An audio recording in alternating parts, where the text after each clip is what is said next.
Hello दोस्तों, आज हम लोग देखेंगे कि आइगन वैल्यू और आइगन वेक्टर्स कैसे कैलकुलेट करते हैं। आप सबका स्वागत है फिजिक्स एकेडमी में। और दोस्तों, अगर आपने पिछला वीडियो नहीं देखा तो आप वो देख लीजिए, क्योंकि ये वीडियो उसके रिलेटेड ही है। तो चलिए शुरू करते हैं। मान लीजिए हमको एक मैट्रिक्स दिया है ए 1 4 2 3। ये कोई मैट्रिक्स है और हमें इसकी आइगन वैल्यू फाइंड करनी है। Eigen value and eigen vectors find करने हैं।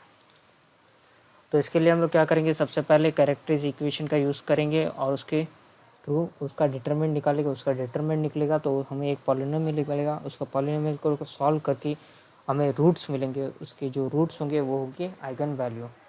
तो सॉल्यूशन देख लेते हैं। ए माइनस आई लैम्डा का डिटरमिनेंट क्या होना चाहिए, 0 होना चाहिए। तो यहाँ पे ए मैट्रिक्स हम दिया गया, आई यहाँ पे है यूनिटरी मैट्रिक्स, और इसकी वैल्यू पुट कर लेते हैं। 1 4 2 3 माइनस लैम्डा 1 0 0 1। इसको सॉल्व करेंगे तो हमें एक मैट्रिक्स मिलेगा, होगा A minus I lambda 1 minus lambda 4 2 3 minus lambda. इसका डिटरमिनेंट निकालते हैं। 1 minus lambda into 3 minus lambda minus 2 into 4। इस इक्वेशन को सॉल्व करेंगे तो हमें क्वाड्रेटिक इक्वेशन मिलेगा, जो होगा lambda square minus 4 lambda minus 5 is equals to 0। जो इक्वेशन था क्वाड्रेटिक इक्वेशन, उसको वापस लिख लेते हैं। Lambda square minus 4 lambda minus 5 is equals to 0। इसके रूट्स हमें मिलेंगे लैम्डा प्लस 1 और lambda minus 5 is equals to 0। तो हमें लैम्डा की वैल्यू मिलेगी -1 एंड 5। ये दोनों हुई eigen values of matrix A. अब इसके करस्पॉन्डिंग हमें आइगन वेक्टर्स फाइंड करने हैं। तो वो कैसे करते हैं, जल्दी से। आइगन वेक्टर्स, सबसे पहले हम लैम्डा इज इक्वल्स टू -1 के करस्पॉन्डिंग आइगन वेक्टर फाइंड करेंगे। तो सबसे पहले हम लोग कैरेक्टरिस्टिक इक्वेशन लिख लेते हैं। Characteristic equation 1 minus I lambda is equals to 0 x. यहाँ पे हमने एक्स एक इंट्रोड्यूस कर दिया, जो क्या है, आइगन वेक्टर है। तो पुट कर लेते हैं। और हमें जो ये जो मिला हमें 1 माइनस आई लैम्डा, ये इसमें लैम्डा की वैल्यू -1 पुट कर देंगे। तो क्या होगा, 1 plus 1 2 4 and 3 plus 1 into x1 x2 is equals to null matrix 0 0। तो यहाँ पे इसको अगर हम ऐड कर देंगे तो हमें मिलेगा 2 2 4 4 into x into x1 into x2 x1 and x2 is equals to null matrix. अब इसको सॉल्व करेंगे तो हमको दो इक्वेशन मिलेगी, जो होगी 2x1 plus 2x2 is equals to 0 and 4x1 plus 4x2 is equals to 0। यहाँ से हमें मिलेगा x1 plus x2 is equals to 0, और यहीं से हमें यही मिलेगा x1 plus x2 is equals to 0। यहाँ से हमें x1 की वैल्यू क्या मिल गई, -x2। Now suppose if we take x1 is equals to 1, then x2 क्या हो गया, -1। सो लैम्डा -1 के करस्पॉन्डिंग आइगन वेक्टर क्या है, 1 एंड -1। अब देख लेते हैं लैम्डा इज इक्वल्स टू 5 के करस्पॉन्डिंग हमें क्या मिलते हैं आइगन वेक्टर्स और लैम्डा इक्वल्स टू 5।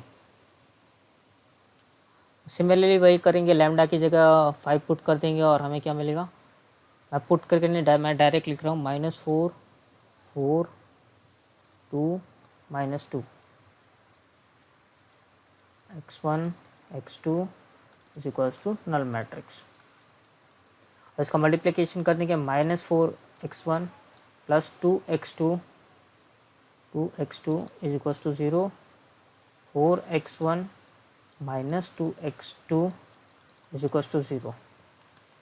अगर इसको हम सॉल्व करेंगे तो हमें मिलेगा 2x2 is equals to 4x1, 2 से 2 कट जाएगा, 2 से 4 कट जाएगा, तो x2 is equals to 2x1।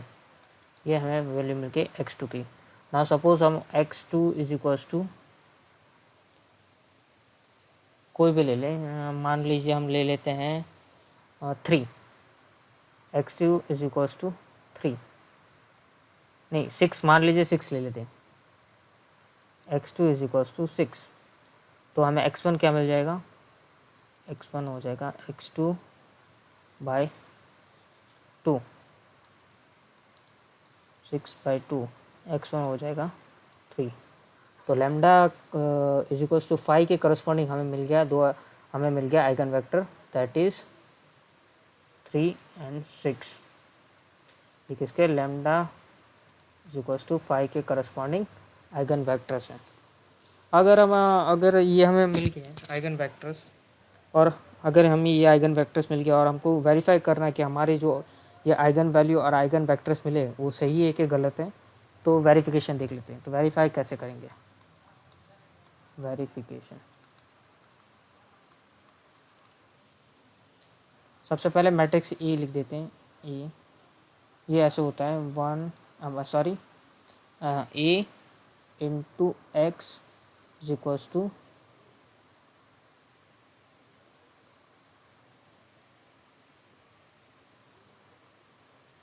हमें क्या मिलेगा, लैम्डा एक्स।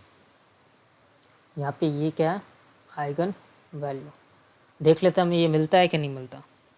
1 4 2 3 और यहाँ पे x1 x2 की वैल्यू डाल देते हैं। जो हम लोग लैम्डा इज इक्वल्स टू -1 के करस्पॉन्डिंग जो हमें मिली थी वो थी 1 एंड -1। अगर हम इसको मल्टीप्लाई करेंगे तो हमें मिलेगा 1 - 2 एंड 4 - 3, 1 इंटू -1, 1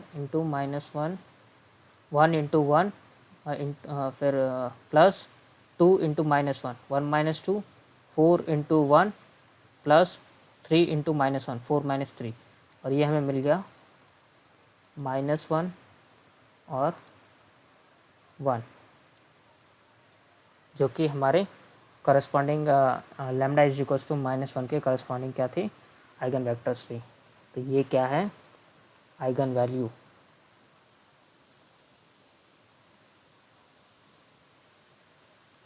ये अभी आइगन, अभी ये क्या हमारा -1 कॉमन लेंगे, -1 कॉमन लेंगे तो 1 -1, हाँ ये हुए आइगन वेक्टर्स हैं लैम्डा इज इक्वल्स टू -1 के करस्पॉन्डिंग आइगन वेक्टर्स, और ये जो -1 है वो है आइगन वैल्यू। इसी तरह से हम दूसरा भी कर लेंगे, पर वो मैं नहीं कर रहा। अब हम लोग नेक्स्ट देखेंगे, वो देखेंगे आइगन वैल्यूज़ की प्रॉपर्टीज़ क्या क्या होती है, properties of the eigen value.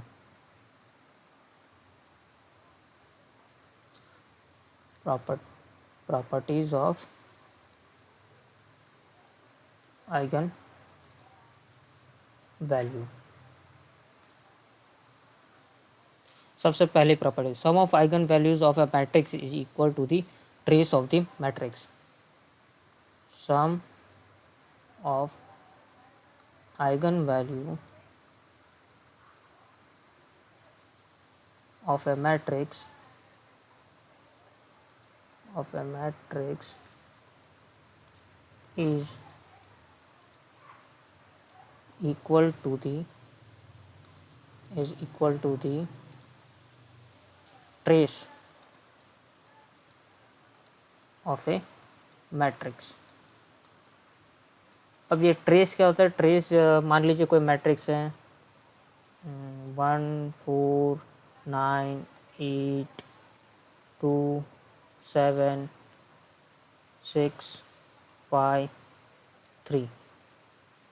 तो इस मैट्रिक्स का ट्रेस क्या होता है? सम ऑफ इट्स डायगोनल एलिमेंट। इसका जो सम होगा वो होगा trace of matrix.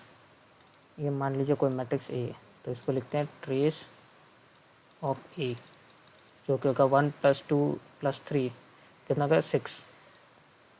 The trace of matrix A is 6। तो ये इस स्टेटमेंट का कहने का मतलब क्या है कि अगर मान लीजिए हमारे पास कोई n×n मैट्रिक्स है, और आपको मैंने पिछले वीडियो में बताया था कि n×n मैट्रिक्स होगा तो उसके n आइगन वैल्यूज़ होगी।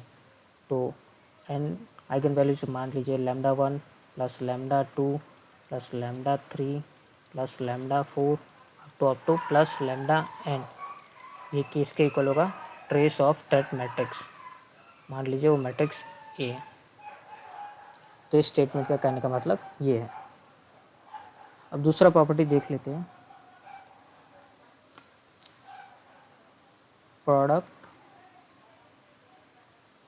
Of eigen values of A matrix is equal to the determinant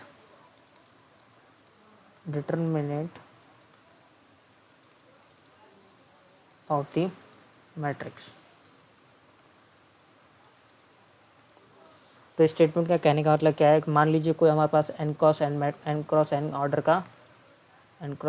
का मैट्रिक्स है, तो उसके आइगन वैल्यूज़ क्या क्या होंगे? λ1 λ2 λ3 λ4 up to λn। The product of the eigenvalues is equal to the determinant of the matrix। मतलब λ1 into λ2 into λ3 up to into λn is equal to the determinant of that matrix।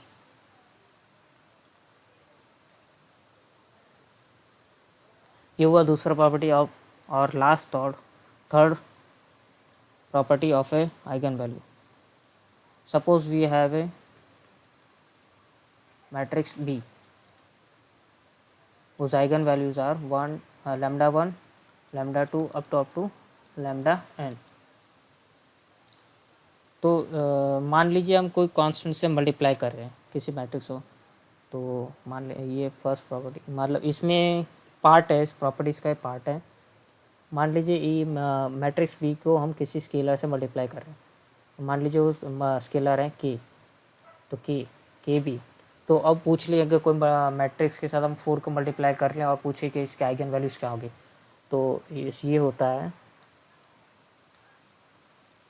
के λ1 के λ2 up to λn के λn। मतलब क्या होता है कि पूरे जितने भी आइगन वैल्यूज़ है सबके साथ वो स्केलर मल्टीप्लाई होगा। दूसरा है b⁻m। अगर हमको कोई बोल दे कि ए मैट्रिक्स के आइगन वैल्यू 1 2 3 और पूछ ले कि लैम्डा a⁻5 के आइगन वैल्यू क्या होंगे, तो उसमें क्या होता है कि सब मैट्रिक्स का ये सब आइगन वैल्यूज़ का पावर वही हो जाता है। मतलब λ⁻m λ2⁻m up to λn⁻m। And third and the last property of eigenvalue, suppose we have in a matrix A whose eigenvalues are given and we have told to find the eigenvalues of its inverse। ये similarly इसकी तरह ही है। अगर हमको कोई matrix A दे दे और उसका हमको क्या करना है, उसके इन्वर्स का हमको फाइंड करना है, इन्वर्स के आइगन वैल्यूज़ फाइंड कर रहे हैं। तो सिमिलरली ये हो जाएगा, क्या हो जाएगा 1/λ1 1/λ2 1/λ3 अप टू 1/λn। तो ये कुछ बेसिक से चीज़ें थी जो बहुत इम्पॉर्टेंट है, और इसके बेस हम लोग अगले वीडियो में हम लोग इसके बेस क्वेश्चन भी करेंगे। तो चैनल के साथ बने रहिए, और आपको अच्छा लगे तो लाइक एंड शेयर सब्सक्राइब ज़रूर कीजिए। Thank you.